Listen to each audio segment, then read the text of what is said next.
స్నానం చేసినవారా పెద్దడా ఉలాల బత్త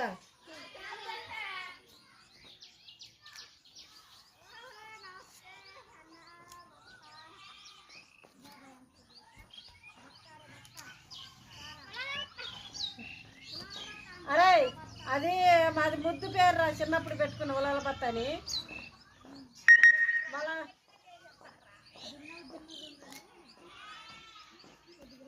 మళ్ళనేమో నా పెద్ద కొడుకునేమో టింకల మీయ ఏ పక్కల మీయ ఏ టిక్కర టిక్క ఏ పక్కన పక్క అని అంటే అమ్మ తిట్టేది నన్ను